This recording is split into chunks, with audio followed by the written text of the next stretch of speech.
सबसे पहले मैं अपना आभार प्रकट करना चाहता हूं कि इतना भव्य स्वागत आपने किया मेरा, और जितने भी यहाँ पर लोगों ने आकर के अपने भावनाओं को व्यक्त किया, उन्होंने बहुत सी अच्छी अच्छी बातें कही मेरे लिए। मैं अपने आप को इस लायक नहीं समझता हूँ, लेकिन उन सबको मैं अपनी ओर से अनेक अनेक धन्यवाद देता हूँ।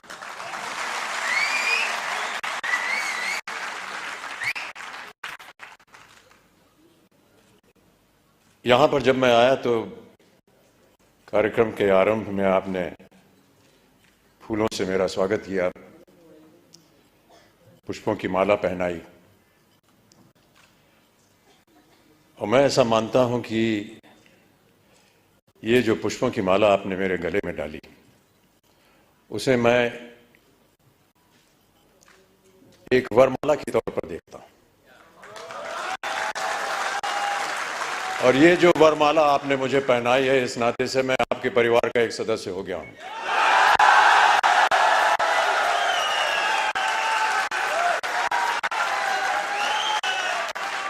आरसीएम के परिवार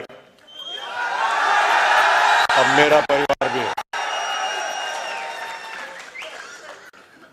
और जितने भी वादे जिन लोगों को आज यहाँ पुरस्कृत किया गया, और जितने भी यहाँ पर सज्जन पुरुष आए हैं, जितनी भी मेहनत आप कर रहे हैं, मैं ये वादा करता हूं कि उतनी ही मेहनत मैं भी करूंगा।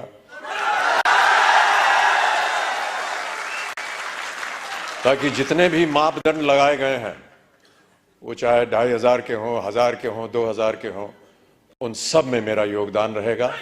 और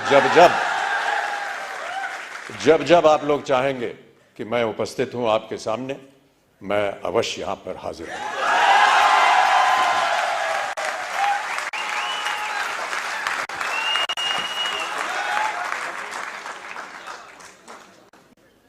बहुत सारी भूमिका लिख करके मुझे दी गई थी यहां आने से पहले कि इन बातों को लेकर के आप बोलिएगा यहां की जनता को। वो कागज है मेरे पास, लेकिन मुझे लगता है कि वो कागज मनोज जी के लिए बनाया गया था, वहां से गायब करके मेरे पास आ गया। फिर भी मैं ऐसा मानता हूं कि उसकी आवश्यकता नहीं पड़ेगी। मुझसे कहा गया था कि जितने भी यहां पर लोग हैं, उन सबको प्रोत्साहित करने के लिए कुछ शब्द आप बोल दीजिए। मेरा ऐसा मानना है कि किन शब्दों में आपको प्रोत्साहित करूं? सर आप एक बार जय आरसीएम बोल दीजिए। जय आरसीएम।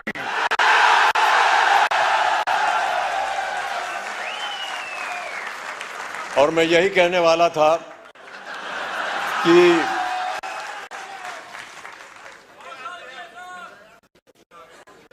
जो आपको प्रोत्साहित करने वाले हैं, वो आपके सामने यहां मौजूद हैं, त्रिलोचन जी। ये जीते जागते उदाहरण है इस कंपनी के, और जितने भी लोग इसके साथ संलग्न हैं। कितनी अच्छी अच्छी बातें बताई उन्होंने, संघर्ष की बात की, एक विजन की बात की। बहुत कम लोग ऐसे होते हैं विश्व में जो दूरदर्शी होते हैं,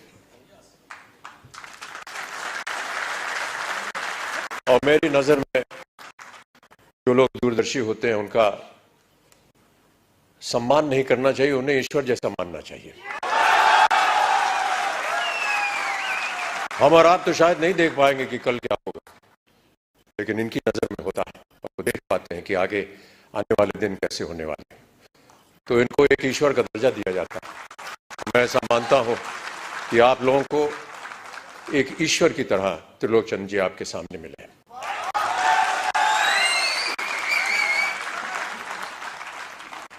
यहां आने के बाद कुछ क्षण मैं उनके साथ यहां वेटिंग रूम में बिता रहा था, और बहुत सारी बातें की हम दोनों ने। और उन्होंने बात बताई कि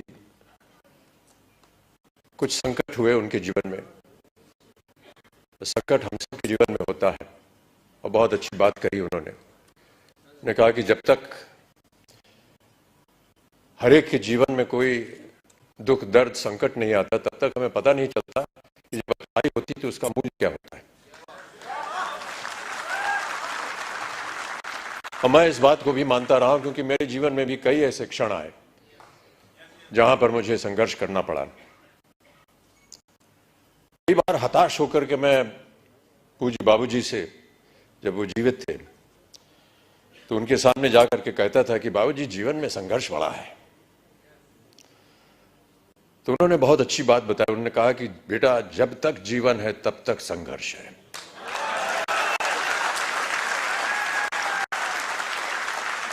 और आप भी मान लीजिए कि आपके जीवन में प्रतिदिन प्रतिक्षण ये संघर्ष रहेगा और आप लोगों को वादा करना पड़ेगा कि ये संघर्ष में आप लगे हैं, आगे भी आगे आप संघर्ष करते जाएंगे ताकि जो भी कार्य आप उठाएं उसमें वो संघर्ष जो है वो नजर आए। जिस दिन लोग आपके संघर्ष को सम्मानित करेंगे उस दिन आपका पदार्थ जो है वो ऊंचाइयों पर पहुंच जाएगा।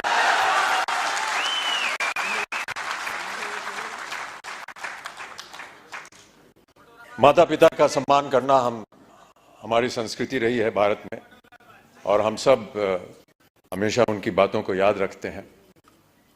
कई बार बाबूजी से पूछता था कि मेहनत करने के लिए क्या करना चाहिए। उन्होंने कहा कि काम करना चाहिए और समय से काम करना चाहिए। एक संस्कृत का श्लोक उन्होंने मुझे बताया कि सूर्योदय चास्तमय चशाइनम जहाति लक्ष्मी रवि चक्रवर्तीनम।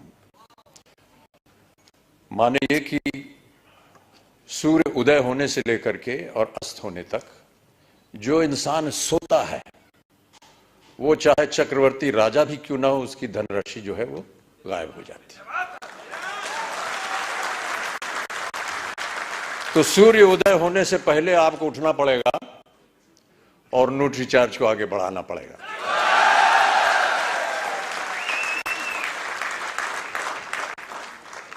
हनुमान जी की एक कथा है। हनुमान जी ने कहा था कि ईश्वर से कि हमको शिक्षा प्राप्त करनी है, ज्ञान प्राप्त करना है, क्या किया जाए, किसके पास जाए। उनसे बताया गया कि आप सूर्य के पास जाइए। सूर्य देवता जो है वो ज्ञान का भंडार है, उनके पास आप जाएंगे तो वो आपको ज्ञान दे सके। तो हनुमान जी गए सूर्य देवता के पास। तो सूर्य देवता ने कहा भैया मैं तो चलायमान हूं, चलता रहता हूं, कैसे तुमको शिक्षा दूंगा मैं। तो हनुमान जी ने कहा कि आप ज्ञान मुझे देते जाइए और चलते रहिए, मैं आपके सामने उल्टा होकर के चलूंगा। तो आप चलते रहेंगे, मैं आपके सामने उल्टा होकर के चलता रहूंगा और ज्ञान प्राप्त हो जाएगा मुझे। कहने का तात्पर्य यह है कि सूर्य के आगे आपको चलना पड़ेगा, तभी जाकर के आपको ज्ञान प्राप्त होगा, तभी आपका संघर्ष जो है वो सफल होगा। प्रोत्साहित करने के लिए एक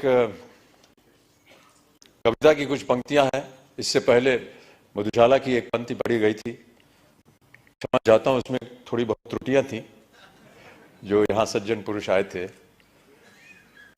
उसको मैं दोबारा एक बार सुनाना चाहूंगा आपको कि मदिरालय जाने को घर से, मदिरालय जाने को घर से चलता है पीने वाला, किस पथ से जाऊं असमंजस में है वो भोला भाला, अलग अलग पथ बदलाते सब पर मैं ये बतलाता हूं कि राह पकड़ तू एक चला जल पा जाएगा मधुशाला।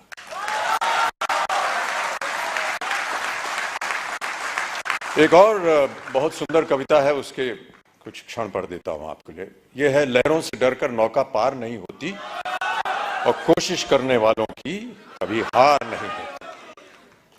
नन्ही चींटी जब दाना लेकर चलती है, चढ़ती दीवारों पर 100 बार फिसलती है, मन का विश्वास रगों में साहस भरता है, चढ़कर गिरना गिरकर चढ़ना न अखरता है, आखिर उसकी मेहनत बेकार नहीं होती, कोशिश करने वालों की कभी हार नहीं होती। तो आपकी कोशिशें हमेशा बनी रहें। आपका सहयोग रहा है। जिनको भी आज पुरस्कार दिया गया है उनको मैं अपनी ओर से एक खास बधाई देता हूं और उम्मीद करता हूं कि इसी तरह हर कार्यक्रम में आपके साथ जब मैं आऊं तो और भी लोग पुरस्कार प्राप्त करने के लायक हों और मैं उनके साथ उन्हें पुरस्कार दे सकूं, उन्हें प्रोत्साहित कर सकूं। अंत में जाने से पहले बाबूजी की एक और कविता की कुछ पंक्तियां आपको सुनाना चाहूंगा। इस कविता का शीर्षक है अग्निपथ। अग्निपथ बाबूजी ने लिखी थी उस जमाने में जब भारत अपनी स्वतंत्रता के लिए लड़ाई लड़ रहा था अंग्रेजों के खिलाफ।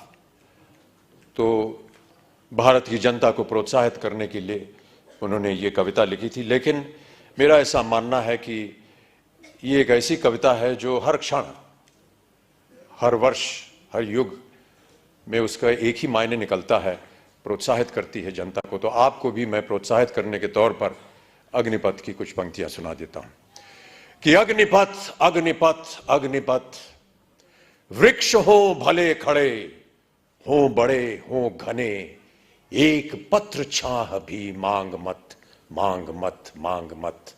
अग्निपथ अग्निपथ अग्निपथ, तू न रुकेगा कभी, तू न मुड़ेगा कभी, तू न झुकेगा कभी, कर शपथ कर शपथ कर शपथ।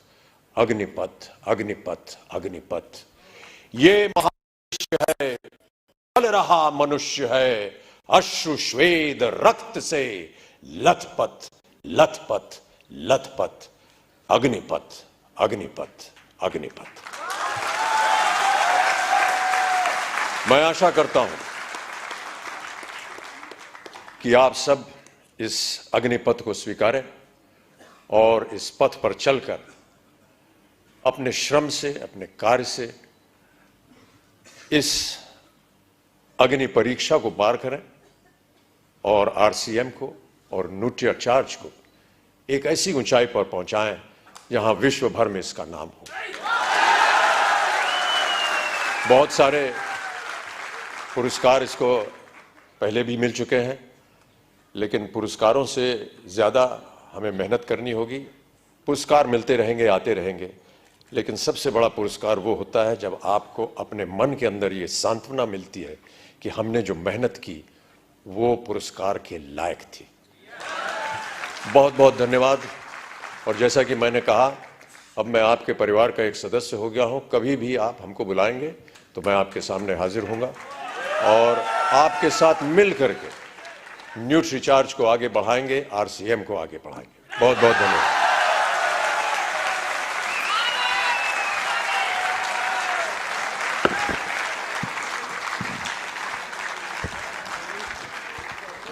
Thank you so much, sir, for those kind words and for gracing this occasion.